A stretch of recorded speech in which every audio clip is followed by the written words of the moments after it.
Does anybody have any questions about the projects that were recommended by Caroline and the committee? What was CDOT's total award amount? 250,000. 1 second. Let me pull that up on my screen. It was the federal amount was 180,000 for CDOT's project, and the total project cost was 225. That's with the 80% federal share. 225. Thank you. We'll get our designs together. Any other questions in terms of the recommended projects for consideration for this funding? Again, as Caroline mentioned, there'll be a public comment period before the TPO board takes action at their next meeting. So if there are not any questions, I would entertain a motion to accept that recommendation from the committee.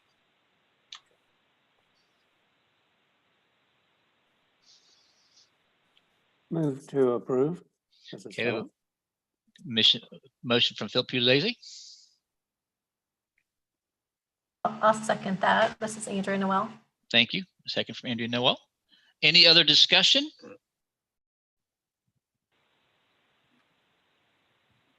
Okay, if not, Karen, would you do a roll call vote on the motion to recommend these projects?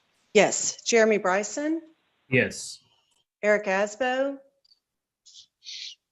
Yes. Matt Snyder? Yes. Bill Pugliese? Yes. Jack McAfee? Yes. Chris Dorsey? Yes. Autumn Friday? Thank you, Autumn. Todd Lehman? Yes. Joseph Davidson? Thank you. Mike Cagle? Yes. Loretta Hopper? Yes. Kimberly Grayson? Yes. And Andrea Noel? Yes. Thank you. Okay, so motion carries. Okay, we are on to our next agenda item, which is to open for public comment and recommend to approve by resolution from this committee an amendment to the 2020-2023 Transportation Improvement Program. And for this agenda item, we have Betsy Evans will give us an overview before we take action. Betsy? Thanks, John. The first several projects in your packet for this amendment item have to do with a small tip rebalancing. When we were looking at the quarterly report that TDOT sends us, we noticed an obligation on the City of Chattanooga's resurfacing program that didn't look quite right. The city has 2 resurfacing programs, and the obligation occurred on the wrong program. So this led us to look closely at some of the other projects, and we found a few minor changes that needed to be made in order for our document to be fiscally constrained. The major changes only affected the City of Chattanooga's projects. So first we have the Chattanooga Bridge maintenance grouping. We've updated this tip page to show obligations that have occurred. Then there is the St. Elmo Riverwalk extension. This project has been removed from the tip as it's fully obligated. Then the Red Bank Sidewalks project. We've updated this tip page to show obligations that have occurred.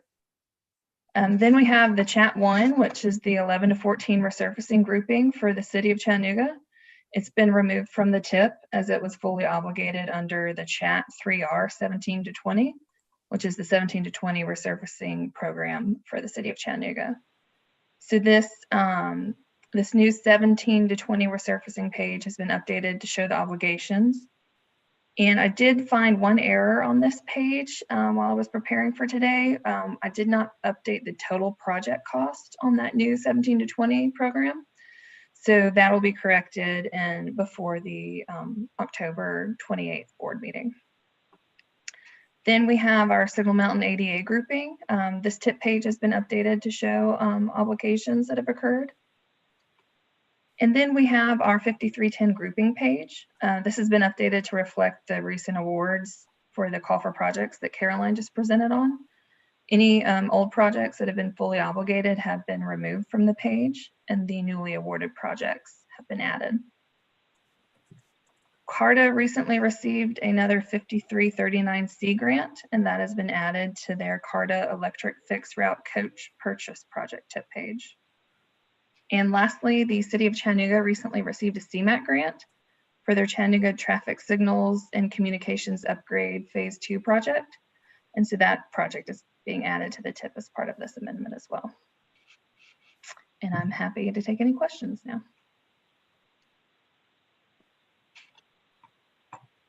Does anybody have any questions? Go ahead. I put my question in the chat and Betsy answered it in her presentation. This is Matthew. Okay. Matthew, could you say a little bit more about the revision that will happen to the updated chat 3R 1720 page before the executive board meeting? Oh yeah, so on the tip page you see in the packet, on the top right is where it has the total project cost. I just didn't update that. So whatever the new total project cost for that tip page alone will be shown there. Okay, yeah, I see, thank you. Any other questions?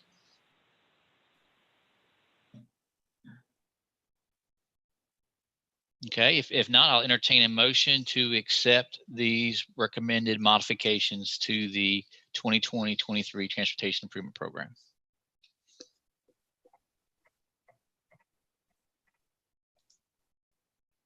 So moved. Motion. Okay, a motion from Mr. Dorsey. Is there a second from Mr. Snyder? Yes, sir. Thank you. Okay. Second from Matt Snyder. Okay, a motion, a second on the floor. Any further discussion before we take a roll call? Okay, Karen? Okay, and I will note that the TCC members Bob Colby, Dan Maxwell, and Bert Johnson are part of the meeting now, so I will include them in the roll call. And I'm sorry if you were in earlier and I just didn't move you over. So starting from the top, Jeremy Bryson. Yes. Eric Asbo. Sorry, yes. Matt Snyder. Yes. Bill Pulazzi. Yes. Jack McAfee. Yes. Bob Colby. Yes. Chris Dorsey. Yes. Autumn Friday. Thank you, Autumn. She chatted yes. Todd Lehman. Yes. Dan Maxwell.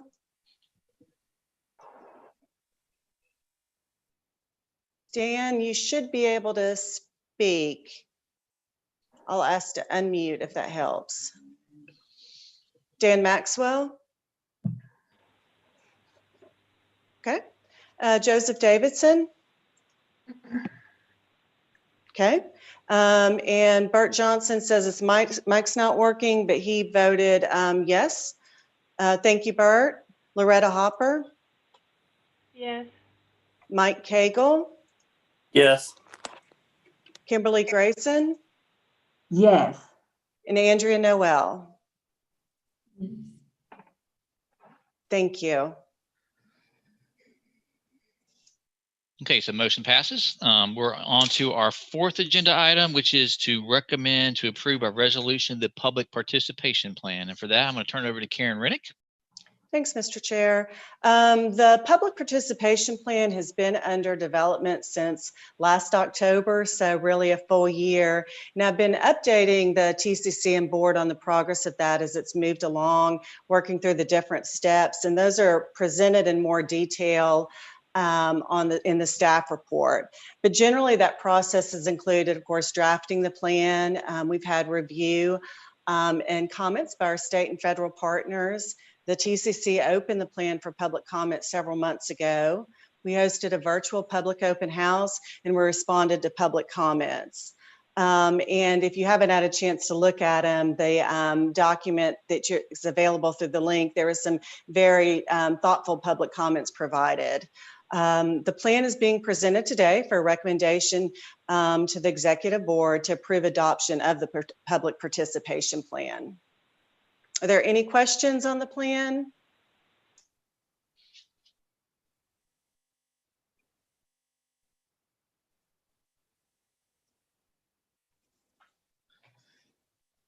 Okay, any questions?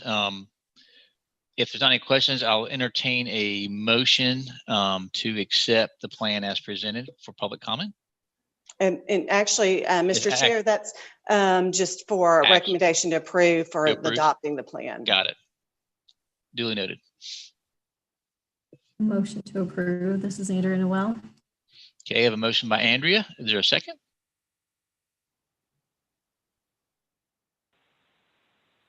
I'll second Chris Dorsey. Thank you, Chris. All right, we have a motion and a second on the floor. Any discussion?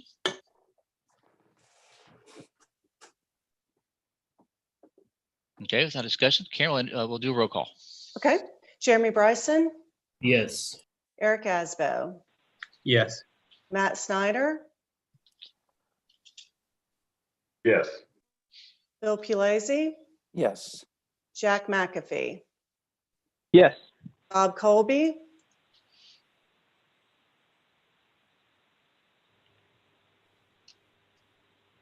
That's a yes. Sorry. thank you, Chris Dorsey, Yes. Autumn Friday. Thank you, Autumn. She chatted yes. Todd Lehman, Yes. Dan Maxwell. Yes. Thank you, Dan. Joseph Davidson. Thank you, Joseph. He chatted yes. Mike Cagle. Yes. Thank you. Loretta Hopper. Yes. Bert Johnson. Bert chatted yes, thank you. Kimberly Grayson Yes. and Andrea Noel. Yes. Thank you. Thank you, Mr. Chair. And motion passes. Karen, again, thank you for your work on that. It was a lengthy project. Appreciate you helping us get to the finish line with that. Okay, our next agenda item is to recommend to approve by resolution a revised contract amount for the Agile Mile Incorporated for an increased amount not to exceed $89,000 with a total project cost not to exceed $389,000. Karen, you'll also be providing us an overview of this. I'll turn it over to you. Yes, and so this is related to green trips. So you'll hear both green trips and Agile Mile mentioned. The packet contains a timeline of events for our Green Trips program and contracting with the vendor as part of that program. But RPA received a CMAQ grant in 2013, a CMAQ grant in 2013 and 2016 for the program we do call Green Trips. And in 2017, New Ride Inc. was the vendor selected to provide the ride matching, trip logging, and incentive distribution part of the Green Trips program. The board approved the ability of the RPA to enter into contract with New Ride in February 2017. And at that time, they set a contract compensation ceiling at $300,000. Since that time, New Ride has become Agile Mile.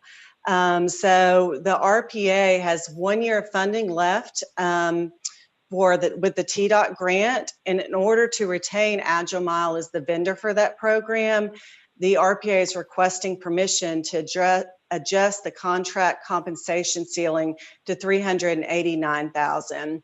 So the additional $89,000 will allow 1 more year of service provided by that vendor till the end of that CMAQ grant period.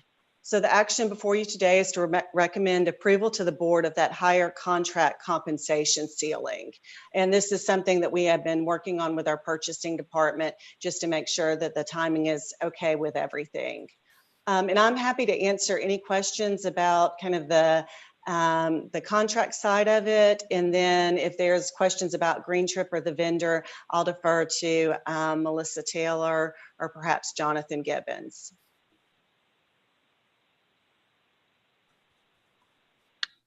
Karen, just to clarify, the increase here is the additional funds required for that contract are available through the CMAQ funds that were originally received, and this is just to increase the contract ceiling. That's correct. The 80% is through the grant reimbursement, and the 20% local match is paid by the regional planning agency. And it is to allow 1 more year of service of that we have been providing as part of that program. Okay. Was the contract originally structured for just was the term going to end at this point, or have there been increases in the costs associated with that contract using those services? If I'm understanding the question correctly, it was for the program with this set amount, and we have been following that set amount. We have not had any increases over time. So the time period and the funding is run out, but we still have one more year of funding through the grant.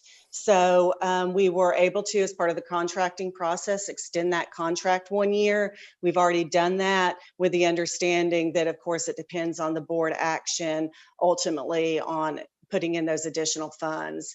But the vendor has been very good about sticking with the budget, and we have not had any increases or anything unexpected come up during our term that we've been with them. Okay, great, thank you. Any other questions? Okay, if not, I'll entertain a motion to accept this recommendation to approve this revised contract. So moved. Bob Colby. Thank you, Bob. Got a motion by Bob. The second?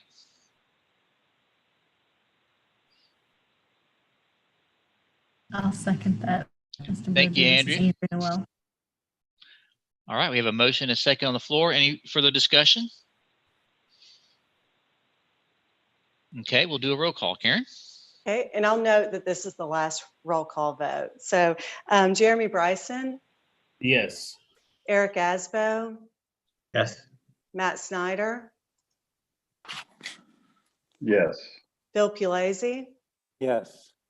Jack McAfee, Yes. and Bob Colby, Yes. Chris Dorsey, Yes. Autumn Friday. Thank you, Autumn. She chatted yes. Todd Lehman, Yes. Dan Maxwell, Yes. Joseph Davidson. Thank you, Joseph. You chatted yes. Mike Cagle, Yes. Loretta Hopper, Yes. Bert Johnson. Thank you, Bert. He chatted yes. Kimberly Grayson. Yes. Thank you, Kimberly. And Andrea Noel. Yes. Thank you. And I appreciate everybody's patience with the roll call. That's just part of the requirement for the virtual meetings under the executive orders. Thank you, Mr. Chair. Okay, as Karen noted, that was our last sort of formal vote item. So the rest of these are reports. So we're going to start off with Melissa Taylor, followed by Ewan Lee, who will be giving us an update on the notice for pavement and bridge performance management and system performance targets and revisions. So Melissa, I'll turn it over to you first. Thank you, Mr. Chairman.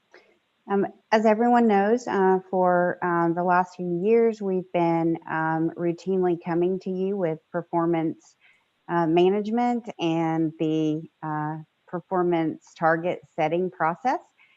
We are here again with the 2-year interim report. Both TDOT and GDOT have reviewed the data up to date and have determined whether or not they feel that they need to adjust their targets that they set for the 4-year period.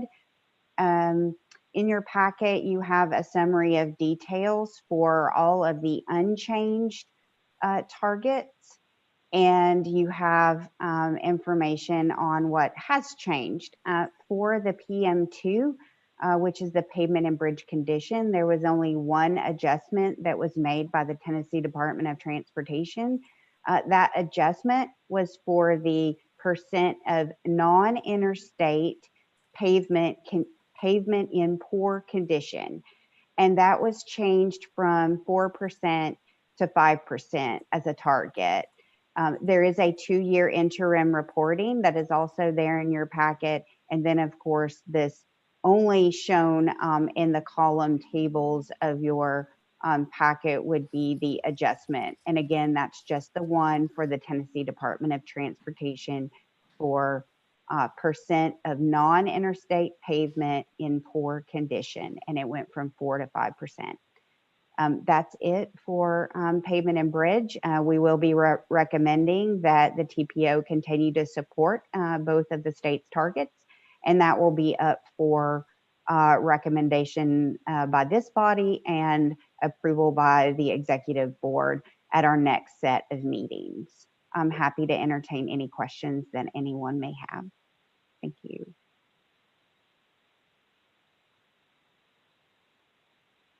Any questions? Melissa, this is Matthew with CDOT. And I just want to clarify for folks that are on the chat that CDOT off-system roadways do not have a goal under PM2. Is that correct? What do you mean by goal? Can you clarify what you mean by goal? Do you mean a target or your own target? Yes. Specific to the city correct. of Chattanooga? No.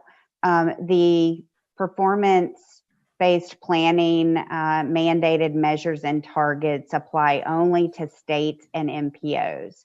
And MPOs are given the option to support state targets or develop and adopt their own. The TPO for pavement and bridge condition, which is PM2, has opted to support the state's targets. Thank you.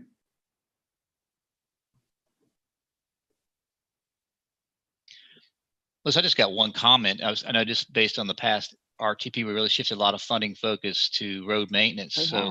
So I would assume that over time, our hope would be that we would see that number improve, because that was something I know was a big theme from the last RTP, was about trying to address the maintenance needs. So I'm just curious, any of our folks on this committee are seeing hopefully those benefits of those funds being used for that purpose, and hopefully impact this number over time.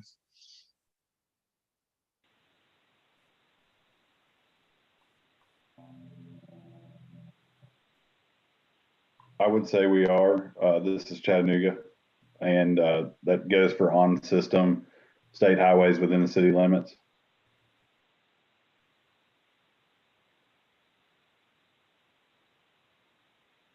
Okay, Ewan, do you want to just take your part of the presentation? Okay.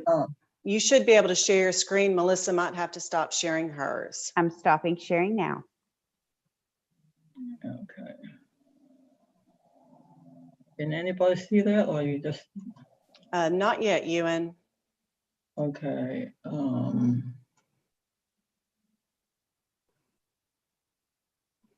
have trouble doing that. Well, let me just go ahead without the sharing the screen and just talk about that pretty quick, and everybody have that on the in the package. For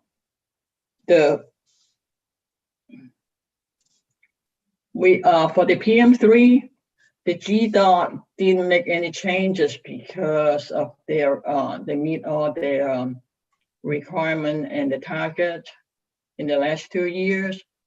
And the only changes that we have for TDOT is the one for the truck movement. Is the one that, because it's the truck reliability for the current score is 1.35, and that is the same as the baseline for the 2-year target. But that is a little below the 4-year target, 1.33. So TDOT recommended to update the 4-year target to 1.37. And all the other two for the NHS reliability, those remain the same.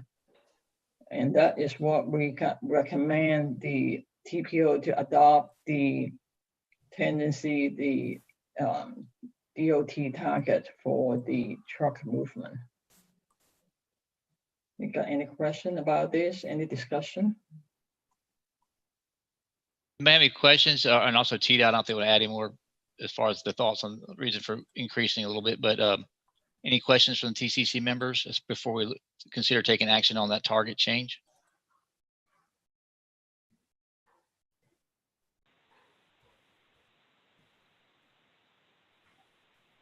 I don't know. Okay. If there are not any questions, so I guess we're just again noting that these are things that we're considering. Who's that? And maybe somebody just has their mic on. Does somebody want to speak? Okay. So again, this is just a note that what we're doing, Karen, I think as you noted, so at this point, there's no action on the group. We're just letting them know about these modifications to the targets. Is that correct? There will be action on the upcoming agenda on several of the performance measure targets and settings. So that will be coming up at the next meeting. So this will be included in that. So I guess the point would be is if folks have any concerns about those changes, it'd be good to let our staff know just so we can kind of prepare to address any of that as it relates to preparation for action at the next meeting.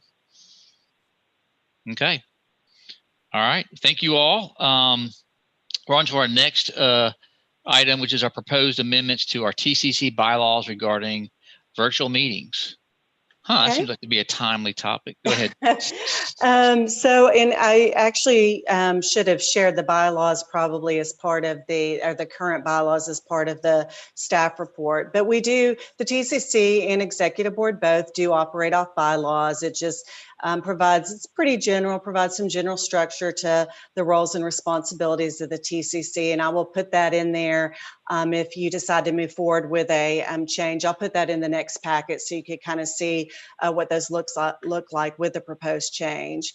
But we are recommending an amendment to the TCC bylaws to accommodate meetings that may need to happen in emergency or just to conduct desired business.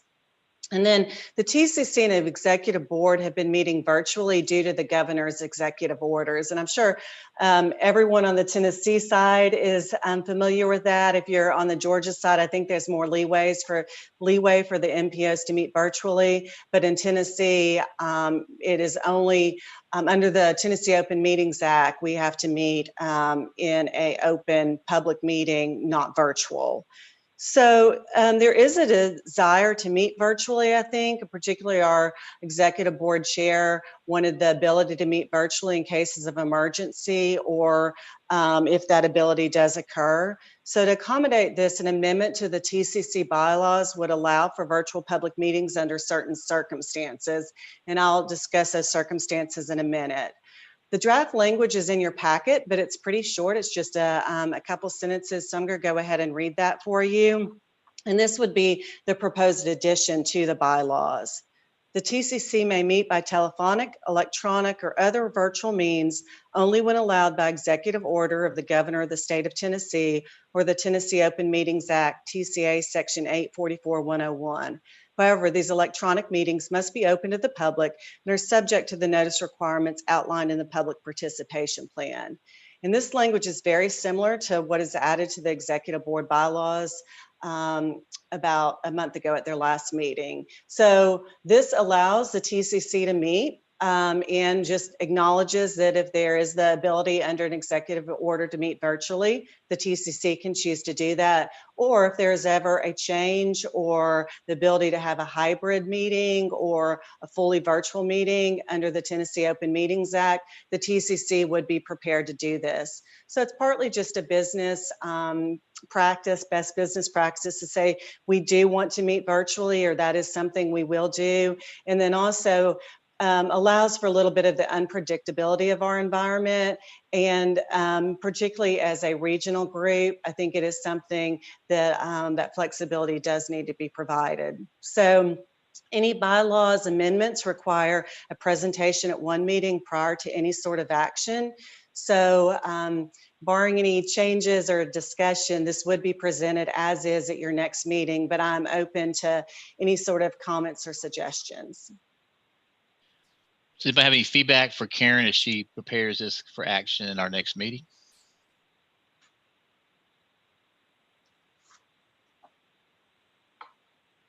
Okay, if not, Karen, we'll proceed ahead with that. Thank you for looking Great. into that. Thank you. All right. Our next item for update from staff relates to our 2020 Highway Infrastructure Improvement Program funds. It's an announcement. And so, Betsy, you'll be giving us an overview. I'll turn it over to you. Thank you. So today we're opening the call for projects for some highway infrastructure program funds, or HIP funds as we call them. There's approximately 439,000 federal share of these funds available on the Tennessee side. And these are federal fiscal year 2020 funds. And then there's approximately 506,000 federal share available on the Georgia side. And those are federal fiscal year 2019 and 2020 funds. Since it is a small amount available for funding, for this call for projects, we're asking for existing projects in the current 20 to 23 TIP only. So any projects with cost increases or any projects that were only partially funded from the development of this current TIP on the Tennessee side. And then for the Georgia side, we'll accept new and current projects. So the call opens today. It closes on Friday, October the 30th at the close of business. There's a link in your packet to the SurveyMonkey application. The application is similar to all of our call for projects before, but it's actually much shorter this time. The eligibility information is included in your packet, but basically any improvements to highways, bridges, or tunnels are eligible. Feel free to contact me with any questions about the call, the funds, eligibility, or anything. And that's all I have. Thank you, Betsy. Does anybody have any questions about the call for projects, some of the clarifying comments she made about in terms of existing projects already underway that are not new projects? And you mentioned the deadline, Betsy, was October 30th. Yes, Friday the 30th. Okay, if not any questions. This is Mr. Richard, this is Julianne Meadows, Regional Commission. Just a quick question. It does have to be on a state highway. Is that correct? I don't believe it has to be a state highway. I feel free to contact me, or I'll send you in an email all the requirements for eligibility. Okay. On the website, but I don't believe it needs to be state. Thank you. Of course. Any other questions? Okay, thank you, Betsy. You're welcome. We'll move to our bicycle pedestrian data collection update. So that I'll turn it over to Jonathan Gibbons. All right, thank you very much, Mr. Chair. I just wanted to provide a little bit of background on the bicycle and pedestrian count project we've been working on. This project is ahead of the 2050 Regional Transportation Plan. We're planning this project because while planning for a safe multimodal transportation system is an important part of the TPO's work, there's not currently any source of non-motorized transportation volume data for the TPO. This project is going to address that by collecting baseline volume data at locations and times of year expected to have the highest numbers of people walking and biking for transportation within the TPO's planning area. And this will be the largest geographical area covered by a count program like this in the TPO area, and consisting of 24 sites in 6 different jurisdictions in Tennessee and Georgia. I wanted to provide a few updates about the project. Modern Mobility Partners, LLC, will be serving as the lead consultant for this project, with National Data and Surveying Services, or NDS, serving as the subcontractor for performing the counts themselves. With those selections, we've also been able to finalize a few details about the project, namely that we are walking back from the originally proposed 24-hour, 7-day count periods to 24-hour counts conducted over 2 consecutive weekdays and 1 weekend day per count period. This strikes the balance between the resource intensity and still allows us to gather robust data as well as allowing us to maintain all 24 count locations. Video counters will still be used, but the footage will be processed by NDS staff instead of by algorithmic or artificial intelligence means. As the project did not start in the originally scheduled count period in May of this year, We are adding a spring count session to May 2023 so that we will be able to capture equal numbers of spring and fall counts at all sites. And kind of burying the lead here, the counts are scheduled to start this week. So we're really happy to get this kicked off. An updated project plan is included in the packet documents, and for more information on these sites or on any other aspect of the project, please just let me know. Feel free to email me at jgibbons@chattanooga.gov. Thank you, Jonathan. Does anybody have any questions about what Jonathan provided an overview of in terms of our bike count plan coming up?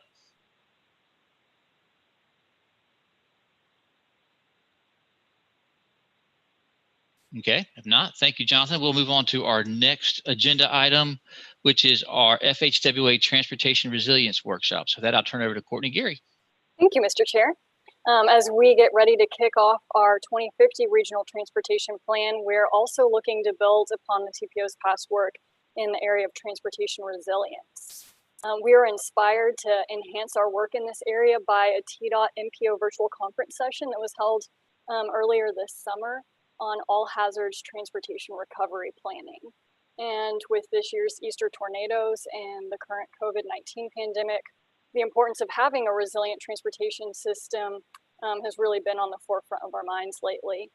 So we reached out to the Tennessee division of FHWA to find out about any technical assistance that they might have available to us. And we were fortunate enough to be selected for the last available workshop that was being offered by the FHWA Headquarters Office of Planning, Environment, and Realty. The primary purpose of the workshop will be to generate potential RTP project recommendations and strategies to prepare for, mitigate, respond to, and recover from a wide variety of hazards facing the transportation system. The workshop will take place sometime between February and the end of spring 2021, and all TCC and board members will be invited to participate along with numerous other stakeholders. We're currently assembling a workshop planning team to help develop the content for the workshop. And we've scheduled the first virtual planning meeting for October 30th from 2 to 4 p.m. So if you have any interest in serving on that planning team, we'd be happy to have you. Please just reach out to me and I'll add you to the list and send you a calendar invitation for that first planning meeting. I'm happy to answer any questions you all may have. So does anybody have any questions about the event that Courtney described that will be coming up this spring and our planning efforts for that event?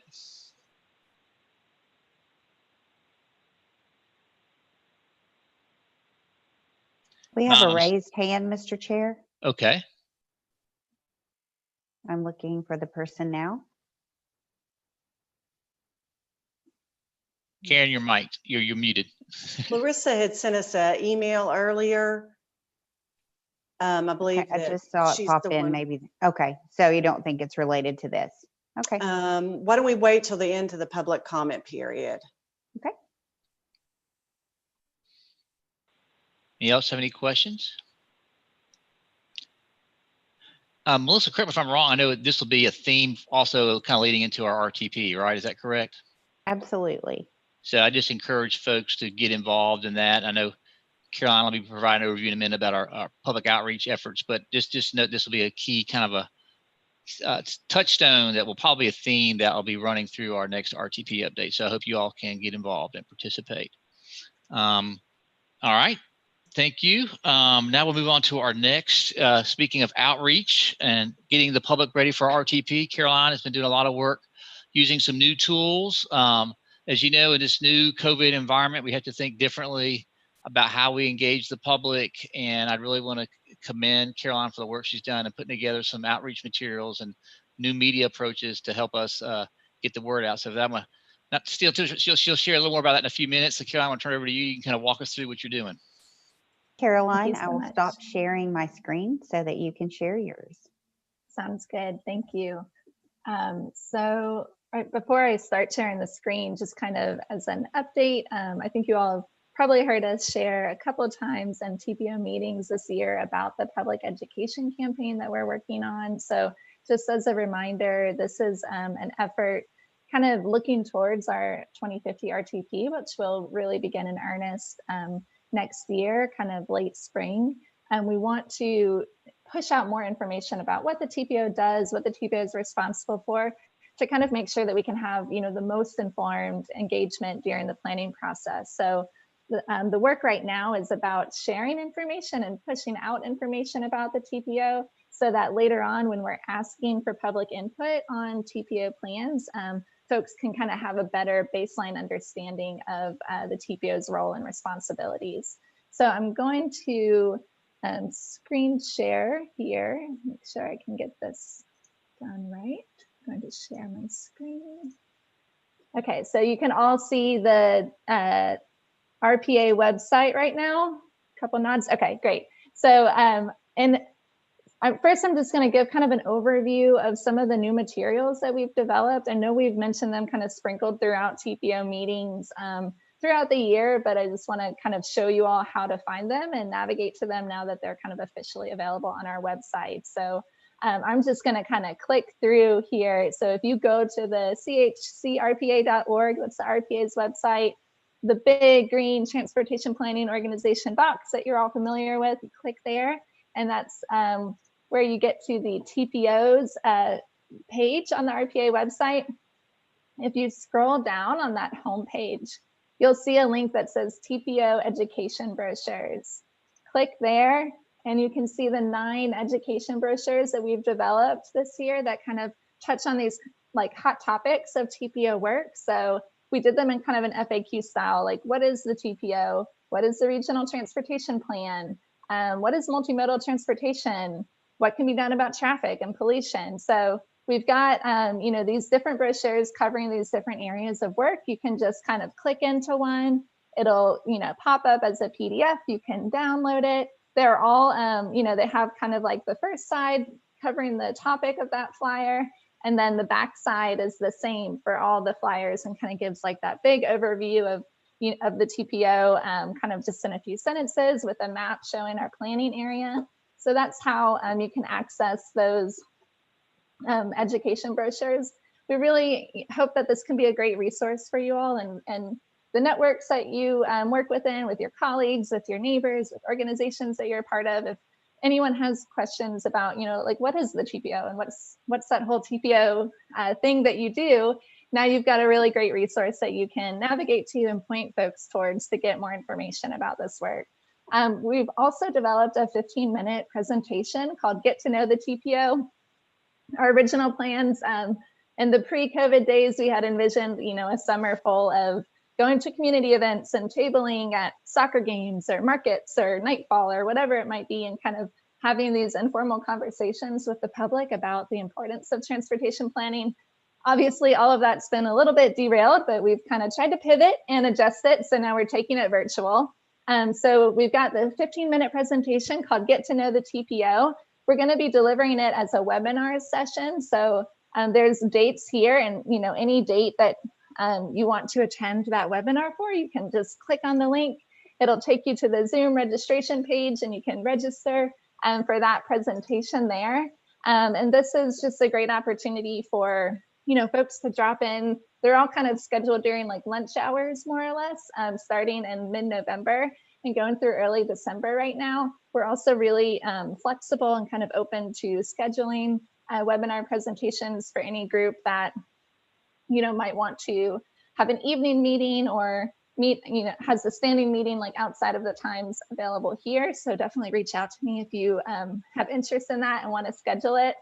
And then finally, I just kind of wanted to give you all an overview of what's included in that 15-minute presentation. I'm not going to, you know, go through I'm not going to present the whole thing because I know you all are pretty familiar with the TPO, but I just wanted you to kind of have a taste for the topics that are covered. So this is what the presentation looks like. You know, we talk about transportation is just how people get around. People move around in different ways, and we have to think about, you know, different facilities that serve different needs as transportation planners. So it's really this kind of big, you know, network perspective. We talk about a little bit of the legislation. We don't get too much of the nitty-gritty details on that, but, you know, hey, this is a federal requirement. Here's our TPO planning area. We kind of show a map of all the areas included that we plan for. We talk about all of the coordination involved in this work. So state partners, local partners, federal partners, other agencies and authorities that we have to partner with, which you all are quite familiar with. So we just kind of show the breadth of that coordination that has to happen. Then we talk about the RTP and kind of specifically zoom in on the RTP. This is like the blueprint for transportation investment. It's probably one of the most like public facing products that we produce. So we're really kind of focusing on the RTP and these materials. Talk a little bit about the differences between the RTP and the TIP. You know, one's a long range perspective, one's a short term perspective, kind of how they relate to each other and feed into each other.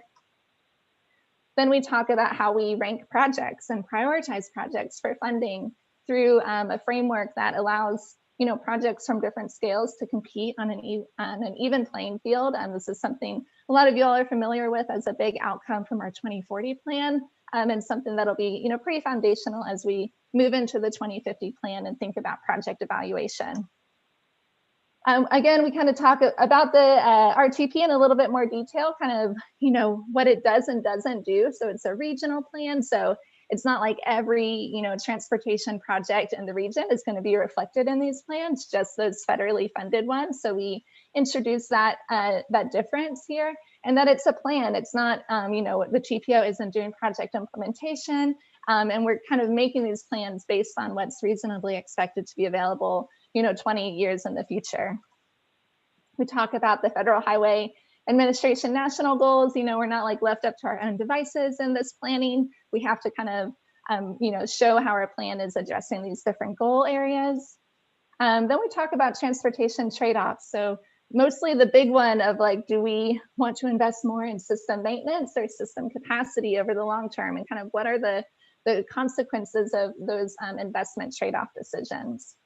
We talk about investment alternatives as well. So especially thinking about congestion, kind of what are those alternative methods to dealing with congestion, and what are the investment consequences of taking, you know, choosing one alternative or prioritizing one alternative over another. Then at the end of the presentation, we kind of switch gears and start talking about, okay, well, why does all this matter just for, you know, the average person out in the region? You know, how does transportation planning actually relate to other areas that affect quality of life? So we talk about the connection between transportation and the economy. You know, there are economic impacts from the investment decisions that we make as it relates to our transportation network. So, you know, getting goods to and from where they need to go, getting employees to and from a job, all of these, you know, really tie together with the ability of our economy to thrive. And so that's a big focus of our work. We also talk about transportation and the environment. We know that air pollution is a big, you know, impact of the transportation system. We know the transportation system is responsible for a lot of air pollution in the region. And so what does that look like as we're making plans and we're thinking decades into the future and trying to be good environmental stewards? And, you know, what are kind of the environmental impacts that can be caused by transportation investment decisions?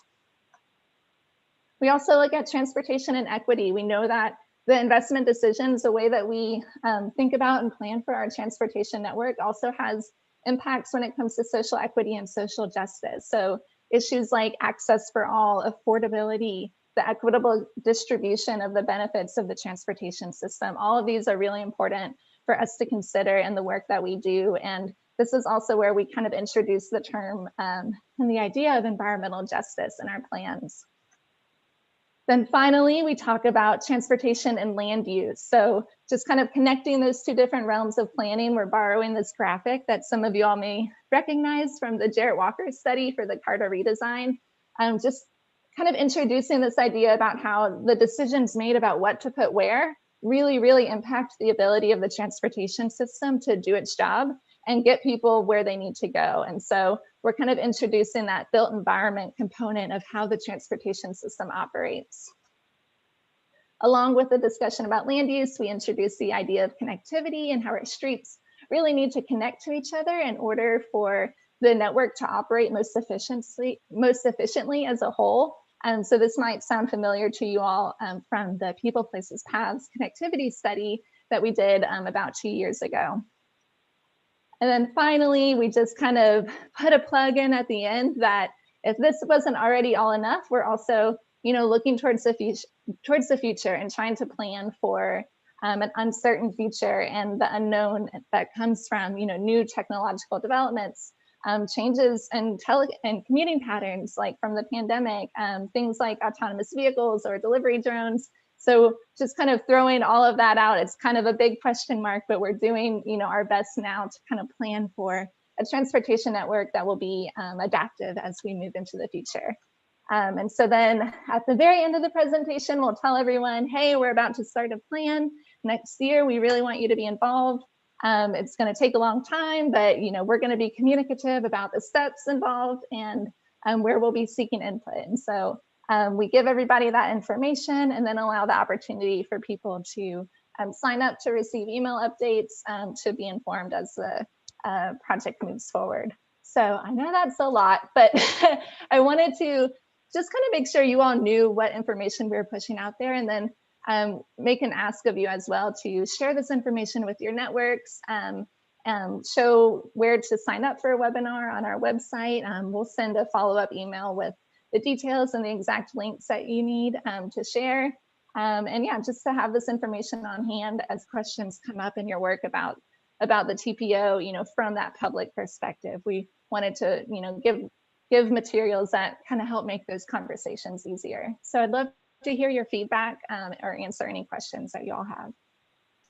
Thank you, Caroline. I know that was a shortened version. There's a lot of content material that we've worked on, including it's actually some videos too, some pretty cool videos they produced. So I really appreciate the whole TPO team and Caroline for really putting their creative energy and thought into really responding to a challenge about how do we educate the public, not only about a complex topic, but how do we do it virtually and not in person. So thank you for your work on that, and then the TPO staff as well.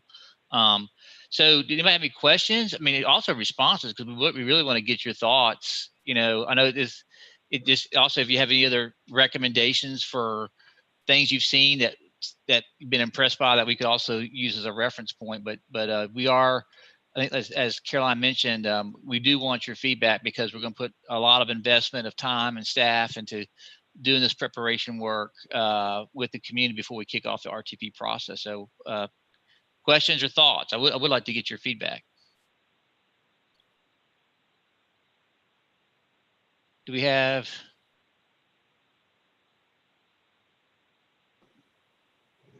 So we had Joe Davidson. Hey, Karen, can you jump in? What would you like done? No, that's okay. I'm trying to look. Okay, I thought I had missed some folks. I see folks now on the screen. I'm sorry. Yeah, you might need to scroll down or up. Got it. Okay. Well, I encourage you to, again, just kind of reach out to Caroline and Melissa. If your thoughts, go on our website, Caroline. I think you just showed where those links are, so folks maybe they can look at those and just kind of let Melissa and Caroline know your thoughts on those, so we can do the best product possible. So again, thank you, Caroline, for your work on that, and we'll move forward. That's kind of the end of our formal agenda items. We have no public comments I'm aware of at this time, correct, Karen? Mr. Chair, I was able to address the raised hand from our attendee, emailed me, and we were able to exchange emails and just interested in some information. So we appreciate that communication with us. But other than that, no, sir, we don't have any. Okay. Then I know we have one more item. I think Andrea Noah from TDOT, you have an update for us you'd like to give before we close? Yeah, thank you, Mr. Chair. I just wanted to update the committee on an I-24 project. TDOT recently awarded the contract to modify I-24 at Broad Street and Market Street. It's a 1.6 mile project that will replace the loops and the ramps that we all know and love there on Market and Broad off of 24. The new ramp will exit I-24 between the old Wayland Foundry site and the Tennessee River, and it'll run parallel to I-24. And the project is scheduled for completion in August of 2023. And I will put a link. There's a video that shows the footprint of the project. So it's a really cool video too. And I'll put the link in the chat box now, but Karen also said she'd send it out with the meeting notes too. So I just wanted to give you guys that update.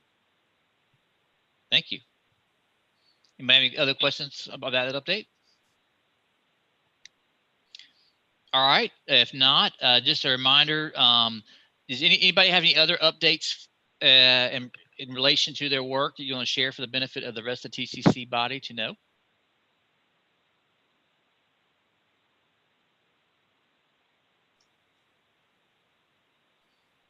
Okay. If not, just a note before we wrap up, our next TCC meeting date is November 10th, 2020. We will let you know if that is going to be a virtual meeting. So just kind of watch for emails from Karen Rennick. She'll keep you posted on that. There being no further business, our meeting is adjourned. Everybody have a good afternoon. See you all.